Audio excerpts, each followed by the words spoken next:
Salam kepada saudara yang ada di luar sana. Harap kita semua berada dalam keadaan yang baik dan sehat, khususnya dalam menghadapi masalah pada saat ini.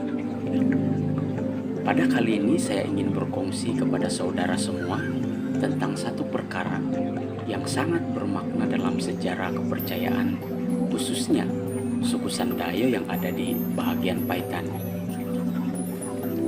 Seperti suku-suku yang lain, suku ini juga mempunyai sejarah kepercayaan yang sangat unik dan sangat bermakna dalam perjalanan kehidupan suku Sandayo di kawasan Paitan. Dalam mengharapkan sesuatu yang luar biasa dalam kehidupan, sama ada secara bermasyarakat maupun secara individu, sangatlah diimpikan oleh sesebuah masyarakat maupun individu. Apatah lagi kalau pengharapan itu berkaitan dengan kehidupan. Demikian yang berlaku dalam suku ini. Suku ini mempunyai satu keyakinan terhadap satu pribadi yang dianggap sebagai Tuhan dan dipercayai dapat memberikan bantuan kepada masyarakat mereka atau kepada suku Sandayo yang ada di Paitan. Pribadi yang dimaksudkan tersebut dipercayai memiliki kuasa yang luar biasa atau disebut sebagai Moliaon. Pribadi yang dimaksudkan bernama Aki Ungkung. Suku Sandayo di kawasan Paitan meyakini bahwa pribadi ini terlibat secara langsung dalam setiap perkara yang berlaku dalam masyarakat maupun dalam kehidupan secara pribadi. Aki Ungkung dipercayai mampu memberikan pertolongan kepada mereka yang sakit, berkekurangan, dan sebagainya. Walaupun pada dasarnya hal itu tidak dapat memberikan bukti yang sangat jelas. Namun itulah yang diyakini oleh suku Sandayo yang ada di kawasan Paitan pada ketika itu.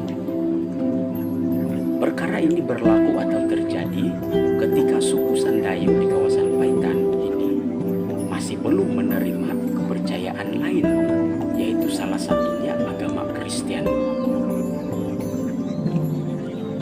Namun setelah sebahagian dari suku Sandayo di kawasan Paitan menerima keyakinan atau kepercayaan yang lain, keyakinan yang dimiliki atau yang diwarisi dari nenek moyang telah ditinggalkan. Kenapa? Karena dalam agama Kristen sendiri tidak perlu lagi mencari pribadi-pribadi, apatah lagi sesama ciptaan Tuhan, sebagai sumber pertolongan dan sumber dalam segala sesuatu. Karena dalam kekristenan ada satu pribadi yang sangat luar biasa dan mampu memberikan segala sesuatu yang diperlukan manusia. Bahkan dia dapat melakukan lebih daripada yang mampu difikirkan oleh suku Sandayo sendiri, khususnya yang berkaitan dengan keselamatan atau kehidupan yang kekal. Pribadi yang saya maksudkan itu ialah Tuhan yang telah menciptakan langit serta segala isinya, seperti yang dikatakan dalam Mazmur 121 ayat 2. Pertolonganku ialah dari Tuhan yang menjadikan langit dan bumi. Begitu juga yang dikatakan dalam Mazmur 124 ayat yang ke-8. Pertolongan kita adalah dalam nama Tuhan yang menjadikan langit dan bumi. Pengenalan oleh sebahagian besar suku Sandayo di kawasan Paitan akan Tuhan telah mengubah persepsi atau cara pandang mereka serta pemahaman mereka akan Tuhan. Dan melalui pengenalan akan Tuhan juga telah membentuk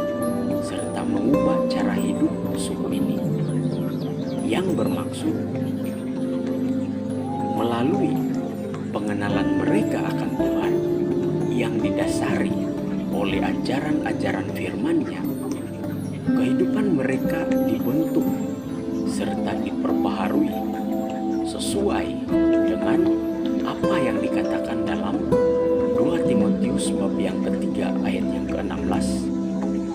Segala tulisan yang diilhamkan Allah memang bermanfaat untuk mengajar, untuk menyatakan kesalahan, untuk mendidik orang dalam kebenaran. Dengan itu, secara keseluruhannya, suku Sandayo yang ada di kawasan Paitan tidak perlu lagi mencari sumber pertolongan serta sumber pengharapan dari sesama ciptaan, apatah lagi yang berkaitan dengan janji kehidupan kekal. Karena pertolongan yang mereka dapat peroleh dari sesama ciptaan itu sering mengecewakan. Tetapi pertolongan yang diperoleh dari Tuhan itu sangat baik dan memberi sukacita. Bahkan memberikan anugerah yang sangat indah, yaitu Yesus Kristus sebagai juru selamat dalam kehidupan, seperti mana yang dikatakan dalam Yohanes bab yang ketiga ayat yang ke-16. Karena begitu besar kasih Allah akan dunia ini, sehingga Ia telah mengaruniakan anaknya yang tunggal, supaya setiap orang yang percaya kepadanya tidak binasa, melainkan beroleh hidup